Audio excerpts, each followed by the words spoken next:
Welcome back, everyone, to a brand new edition of Getting Color right here on the BigVitoBrand.com and also Patreon.com/BigVMafia.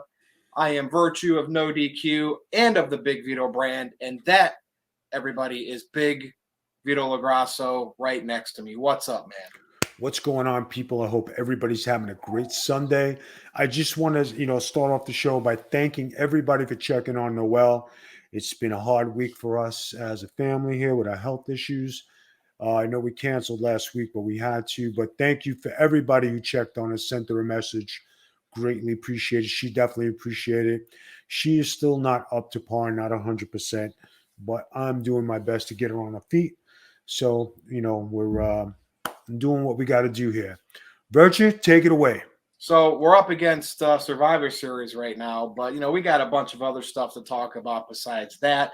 I'm sure if anything big or great happens there, we'll discuss that on one of the shows coming up in the next week, Vito. We got our first yo from Voice of Misery podcast. All right. So hey, what's up? Yeah, here we go. Now, since we didn't do a show last week, we got to talk about AEW Full Gear. Not everything, but the main thing was Adam Page finally became the AEW World Champion, and he beat Kenny Omega, who I think is going to be out nursing some injuries.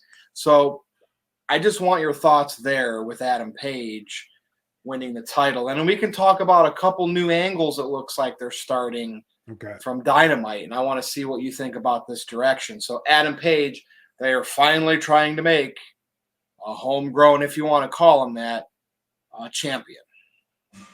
It's a work in progress, something new. Let's see if the people will buy it. If the people are not going to buy it, they're going to shit can this. They're going to put the title on somebody else. Well, they're not going to waste any time. Ready for this? So also at Full Gear, right? Bryan Danielson defeated Miro by submission, and he is now the #1 contender. So not only do you have Adam Page becoming the new champion, Kenny Omega maybe taking some time off for injuries, right, you immediately have Adam Page, Daniel Bryan. That's going to be your next big world title match in AEW. So with what you just said, is this a way they're going to put it on Bryan and Page is just a transitional champion? Could that be, Vito? Could be, but you want to know something what I don't like? I don't like, again, what they're doing with Miro. Why are they jobbing this guy out? Now, this happened in the WWE. It is happening in AEW. Notice that? Could it be an attitude problem?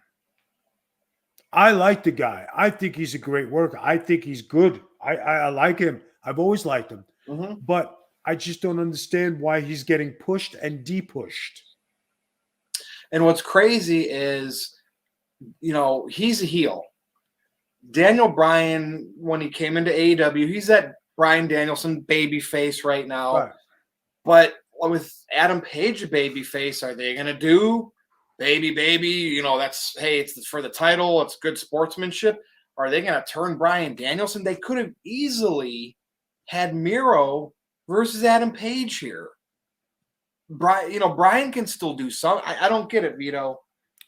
I don't get it, man. This is a case where you have to really look deep because Miro's not your average wrestler. He has the goods to be world champion. And for some reason, he is not making it full throttle to that top tier. I don't know what it is. But the only thing it can be is attitude problem. Because why would they do this? Hi to the guys in the chat. I just don't get it. It's happened in wrestling. When a guy's going good, there could be an attitude problem. They humble him. They humble him again. And then he makes it to this thing to put over Daniel Bryan. It doesn't make sense. A lot of the critics, Vito, of AEW and Tony Khan have said, what the hell have you done with Bryan Danielson and CM Punk since you've had him there? And here we are now, right? Within the last week, world title picture for Danielson. And CM Punk seems to be starting to mix it up with MJF, which is something I kind of thought maybe they should have did right out of the gates. Is this Tony Khan seeing these critics and say, hey, we had 1.4 million at once ratings for Dynamite. Punk came in on the debut of Rampage, and it was over 1 million.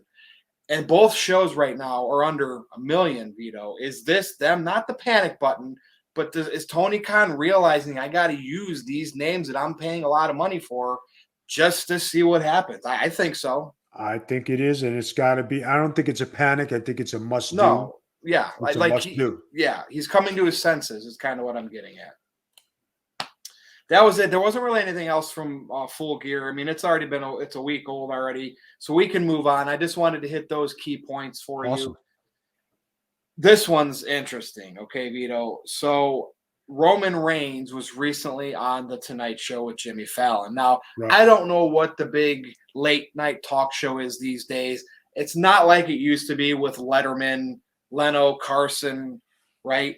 But I remember wrestlers back in the day, whether it was Regis Philbin show, Kathy Lee during the day, Arsenio Hall on Saturday night, they were in character. Right. And now Roman Reigns, we know he's the heel, right? He's just been recently announced as that top Make-A-Wish guy now, basically what Cena did. As a heel, WWE's touting that. He was on the Tonight Show as his normal Roman, like not gimmick. Is this good or bad for business? He did plug the whole Rock thing, like, well, I want to do it. I don't know if he wants to do it. But, like, what do you think? Should he have been in character there? Or is that way past? Kayfabe so dead it doesn't matter? Remember when he made fun of Cena for being on the Tonight Show, or maybe who show up to a WWE taping if they paid him enough money? Remember that famous promo? Yeah. And here he is on the Tonight Show doing the same thing that The Rock and Batista and Cena are doing, is following the footsteps. The thing with kayfabe, it's a different era and a different time. And I think today the people want to see the person, not the gimmick, because it's not a gimmick era. Yeah. So being out of character on the Tonight Show only enhances his own brand and to get people to like him when he does go heel. Or you mean babyface again? Yes. Yeah. And I think that's basically what happened. And I know Jargo, right? And we'll be on a show together with him. Right. On the No DQ review, he's like, it was awful. It was the worst thing you ever seen, because he was going under that. I want to see Roman Reigns be that character that he's selling us on TV. And now he ruined it. And he's talking about taking his daughter to school and honking the horn or playing Christmas music and embarrassing her. And he said that it took him out of that suspension of disbelief. So, but you know what? Real life has to be something. You know what I mean? It's yeah. And you're talking about a family man, talking about somebody who has a life after wrestling. So when you're talking about what you do with your job is one thing, kicking somebody's ass. But then when you're on, national TV, people want to see who you are. And is he not portraying a mob boss, like a mob villain on TV? And if you've ever watched, this, like if you've ever watched The Sopranos, right, The Godfathers, the mob mentality, they're still loving their family. You know what I mean? Right? So I don't really see any problem with that. That's how it came across. I don't see a problem with it. I think everybody's over. You got to roll with the times, and kayfabe for some reason is dead, and it's a different time. It's entertainment. It's not wrestling. So this isn't Alpha and Sika eating raw chicken on WWF TV WOR at 12 o'clock midnight on Channel 9. That was raw chicken? Ooh. Yes. That's when they really committed to the bit, Vito. That's when Skull Von Crust was German, didn't speak English. And that's when kayfabe was kayfabe. So the most real thing in wrestling to me right now, and I'm still saying 50-50, could be, it appears to be a shoot, but because it's behind the fourth wall, it could still be a work. What's your thoughts on this Becky Lynch and now, Charlotte Flair drama, and they're wrestling their match tonight at Survivor Series, so we'll have to see how they book that and talk about that next week.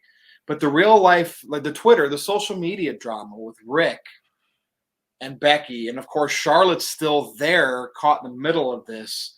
I'm still 50-50 on a shoot or a work. But what do you think here? Because it's starting to get pretty loud. All right. First, let me go to the chat. When I was a kid, my grandpa seen the Samoans eat what he almost vomited as raw chickens. Yes, it was raw chicken. Noel, if you're there, hope you feel better. Has to be cool for karaoke. Razor, I'm sure Vito wouldn't do that. And let Vito do karaoke tonight.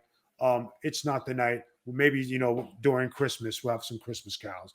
Getting back to your question, if Ric Flair, who's not working for the company, gets involved and he's right now he's in limbo, he's got nothing invested in AEW or WWE. Nope. WWE took him off their thing. I would think it's a shoot. Total shoot. Yeah, because he's like, I'm still the man, but I've let you use it, Becky, and it's made you millions. And it seems like that. Like, to me, this is something like I'd like to see on TV. Obviously, Rick's not there. We're going to have to see how they play this thing out with Charlotte. I mean, they're on different brands. So Right. after Survivor Series tonight, I'm sure they're going to go their separate ways because they're on different brands. But to me, that's the kind of stuff that's compelling. And even if I'm being worked, and it is a work, Vito, more power to it, because I want to suspend my disbelief. I want to see two people hate each other and then fight over it. I say tonight is a disqualification. Nobody wins.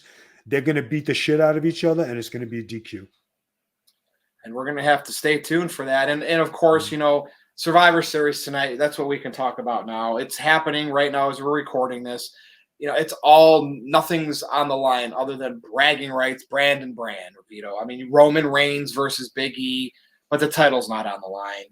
We talked about this on the review last Thursday. I'm just bummed, man. I know Survivor Series was just, you had your teams, your heels versus your baby faces. I think one year, all the winning heels, I think this was 1990, faced all the winning baby faces, and at least you had something. It was on Thanksgiving. Those first several were Thanksgiving night. Vito, it's long. Like, I don't feel it's like part of that culture anymore. We had a few of them here in Cleveland at Richfield Coliseum when I was a kid. Right. You think they need to change Survivor Series up to make it feel like one of the big 4 or 5 again? The tradition of it to me is gone. And if anything, Vito, it was about debuts. The Undertaker, the Rock, right? Even though that was kind of a hokey debut, but looking back on, and it's just I'm lost with it, man. I think when they used to do the WrestleManias and make it special and bring in the stars, and they stopped doing that, and they just used their own talent, and they have no special surprises, I think it kind of lost its luster. And I think because they're making money from their TV deals, I don't think they're putting much suspense or spice into shows, except for using their own product. You think that's ultimately what hurts? I mean, they got this brand split, Vito, and it sucks. Yeah. We've talked about that to nauseum. Like, this is what they think people care. Like, and maybe kids care about it. Oh, I like the blue brand. I like the red brand. And then they buy the toy belts and stuff like that. But, like, it's just nothing's on the line. I'll even give Tony Khan credit. At least at Full Gear, there were things on the line. Survivor Series, it's bragging rights. Like, I'm bored. All right, Vito. Go ahead. Before we get to the main topic, which has been a recurring thing lately for WWE, what is on Big Vito's mind? I know you've had all your personal stuff and you maybe even have tuned out of wrestling, and it can be, but is anything, and if not, we're going to move right on to the main event, but is anything on Big Vito's mind on this episode of Getting Color? I just think that the business in a whole doesn't have a straight arrow, and they're doing this, right, because they don't know which way to go. I mean, NXT is under Vince McMahon. They're trying to rewrite Raw and SmackDown. They're not using any of the talent from NXT. They're cutting them. And with the budget cuts and what they're doing with the roster, I just think that they're trying to find a niche and also compete with AEW. But even AEW, they're trying to find their way and see what works, because they're going like this and they're swimming, and they haven't found that $1 million rating yet. The WWE at least has the $1 million rating, but AEW is not there. They're still stuck in the 5 to 750. And they have the big names from WWE, and they're still not cracking it. So something is just not clicking for both teams. See, like it's amazing where ratings used to be, and like right now, SmackDown, which is on Fox, right, network television, it's holding the top spot still, and it does like Right. about 2.1, 2.2 million. Raw's the next closest, and it's down to like 1.5, 1.6. Yeah. And like you said, AEW, both of their shows are under 1 million. And here you have WWE making cuts. And that's what we're going to talk about in a little bit here. And they're making money still because of their Saudi deal, their TV deals. We can have speculation like, what are they freeing this money up for? We've talked about potentially selling, Right. just to make the shareholders happy. You mentioned that lawsuit. We got to cover that money we're paying those shareholders from that lawsuit.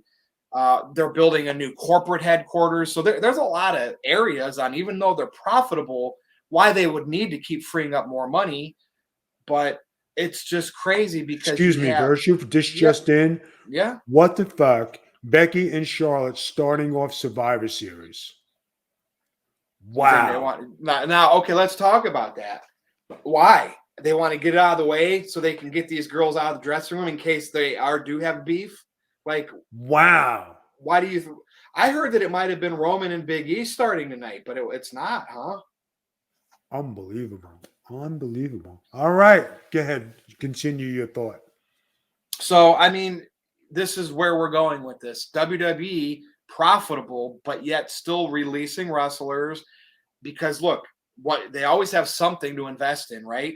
Whether it's their new corporate headquarter building, to bring back The Rock if this does happen versus Roman Reigns down the road. They got to pay these people. And you know what they did? When AEW was new, they were signing all these indie talents to keep them to go from to AEW. And their roster got bloated. And what happened? They're like, oh, that's all AEW is going to do. Heck, they got Punk and Bryan, and they're still not even in our league. And what's happening now, Vito? They're cleaning shop.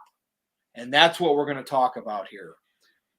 There's been more cuts. Thursday night, we did the review, Vito, and right after we went off being live, that this news broke, which sucked because for whatever reason, the internet wrestling community loves talking about wrestlers' releases because, hey, they're going to go there. They were misused. You know how it goes. Right. But I'm going to give you some names because these are the most recent people. We'll go one at a time, Vito. Ready? Yeah. Drake Maverick. Remember? He was released, Rockstar Spud. He was released before, did some little weird crying video trip. They rehired him back. Well, he's now officially gone. I never thought he was anything much. He wasn't relevant. Go ahead. Sob story. Go. Gotcha. Now, and we do have a name that I'm definitely interested to hear what your opinion is here. But a couple other notables were the Hit Row, which was that like rap group that came up from NXT over to SmackDown. They released one of their members last round of cuts a few weeks ago. Rest of the team gone. And it seemed like it was kind of slowly getting over. It's weird when they release people that they've pushed on TV. That like what do you think that's about? Like why even push them? Or do you think these are so last minute that they pushed him to see what the reaction would, to give it a try, and they said before we invest any more money in them, cut them. Even if it seems like it could be getting over, like live crowds were kind of into it. That doesn't like I thought that was like if you did well in front of live crowds and you were engaging people, I thought that was what they looked for. It comes for a veteran eye. You either know when they got it or they don't. And a lot of times I'm sitting here with you and I say he doesn't have it because I could see it. Yeah. And those guys maybe didn't have it. Not everybody has it. Now, I don't know if you've ever seen Tegan Knox. She was one of the females in NXT. And then Jackson Riker, who obviously, I think he was last paired with Elias. They're both gone. Any thoughts on those? Nope. And then, of course, they released his significant other last round. And now John Morrison, once again, is gone from WWE. Miz has been out doing Dancing with the Stars, whatever he would. But Morrison came back, didn't even hardly do anything, and he's gone again. He's been around a while, so I figured that was the big name this round. But any thoughts on John Morrison and where's he going? It's sad that they didn't give him a singles push, but they thought he was better suited to be with the Miz. Now, John Morrison's most successful run was with Eminem, with Melina. That's true. So remember, I always say some guys are good in a stable and some guys are good as a single. Not everybody can go from a stable to being single. John Morrison needs to be in a stable. Now, he was an Impact before. Right. And we know how this works with AEW. He's probably going to land somewhere. Where do you think he's going to land? Now, so many wrestlers are going to these other places. At what point, you're just another fish in the pond now? Best part for him is to go back to Impact because he has a presence there. For him to go to AEW, he's going to get mixed in with Daniel Bryan, Punk, and everybody and sit on the sidelines. Do you think now?